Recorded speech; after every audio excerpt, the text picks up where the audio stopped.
Joanne was outside. The wind was howling. We had fans on her. It was night. It was cold. It was miserable. She was pasted up against a building doing a typical artifacty thing. Ah! The wind was blowing and they were throwing newspapers around in dirt, and the newspapers kept flying and sticking right on her face. And they would hide her face. They would be stuck on her face, and they'd peel the paper off and she'd be pissed off. And then another wind would blow and another newspaper would stick to her face. Classic.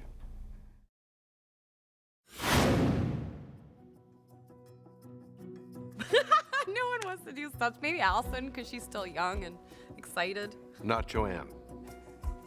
Saul, I mean, he's a go-getter. We also call him the Flash, because he's like quick. He's the quickest. He's very quick. You know, we've all done a little bit. Sometimes when Flash gets going, it's like you don't want to be in his way. They all do their own stunts. They really do. There's not one that ever says no. Saul was in the zip line for real. That he does all his own fighting. Joanne does almost all her own fighting. We just don't let her fall down where it's going to hurt. But they both move beautifully, and they've done all their own stuff. They really have, except for the big gnarly stuff.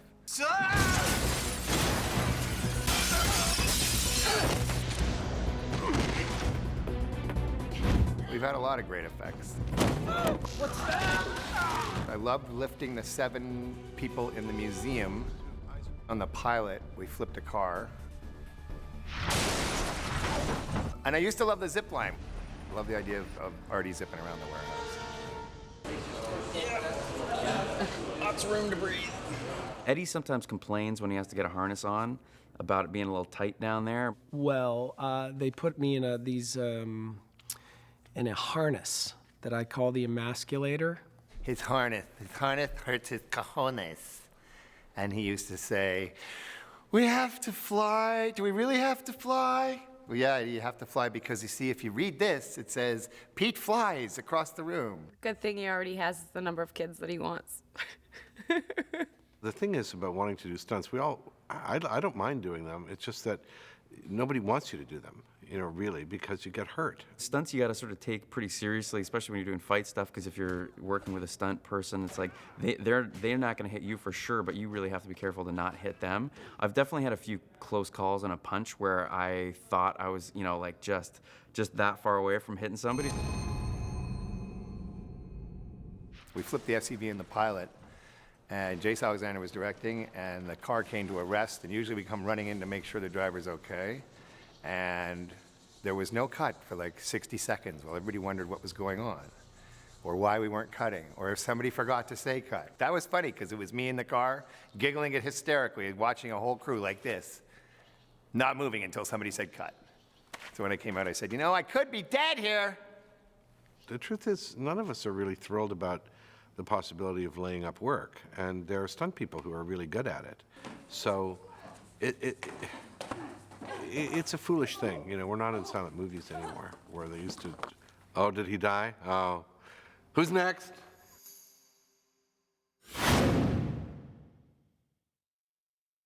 Favorite effects are always the one that only take one take. So these are breakaway sheets, and these 2 panes, we'll put a little hit in here, and then we put the glass on top. Or you can break them, but then that costs production a lot of money every time you do that, even though it's fun. We often have to shoot tests before bringing them to camera. It's not only to show, directors and actors what is going to happen, but for us to work out timing and how it's going to react with our actors and actresses. They're on their own for that. They love bringing them to me and showing them to me, and I love giggling at them. But no, Phil's like a closet little filmmaker himself, and he stars in all his own tests. 2, 1. The guys often take time to have a lot of fun with them at the same time, which means extra editing for me. I shoot my fights more than anything, just for choreography and for ideas. So there's a knife in the wall. She does the knife, now she grabs There's it. the lamp. She kicks off the bottom, chops off the top, and she marches in. Myka! An interesting effect we did last season was we had to essentially make a quicksand. And I wasn't sure we could actually do it well in a short amount of time. So Phil Murray wouldn't give up on the effect, and he surprised even me by putting together, a rig that had a bladder. It just opened up and swallowed me whole and then closed up after me, even sucked up to your hand as it went in. It's a huge compliment when they thought they were going to have to augment the scene with a lot of visual effects, and they don't have to in the end.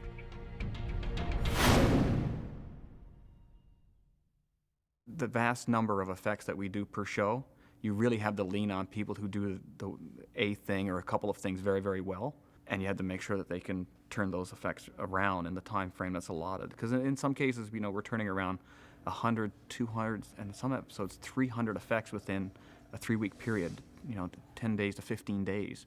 The warehouse is such a huge character in the show. It evolves, it changes. It is a vast space. It's endless, of course. They want it, infinity almost in every direction. So if you were inside our digital warehouse, there's probably a third, maybe even to a half of what we've constructed that still really hasn't been shown too much. You're dealing with your own imagination of what if.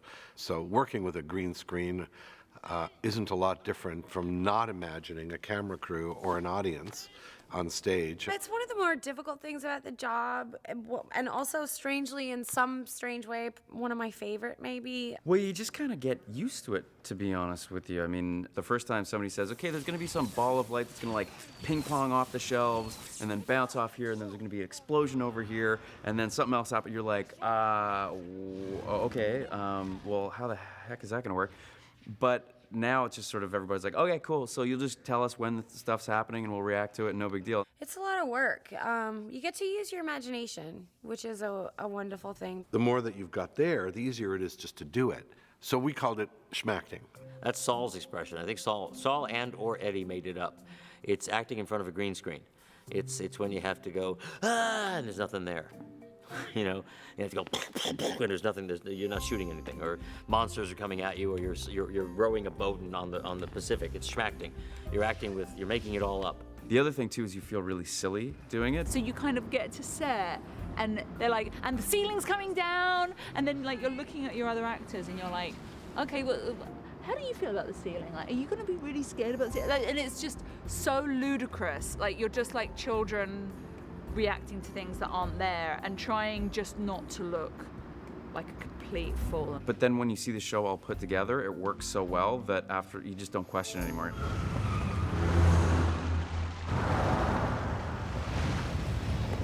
Who knew a Prius was so badass? I was impressed. I didn't know how they were going to do it. It was actually a lot of fun hopping around. I was worried I was going to destroy the poor car, which we may have, but it was great. It was fun to ride on top of a Prius with Steve's boyfriend and you two went Prius surfing. Surrounded by hot lava. Ooh. Yeah, it was crazy. It got crazy after that. Yeah, you did. Yeah. We had a massive episode in season 2 called Buried, where we were like underground, and we dressed the entire studio in green screen.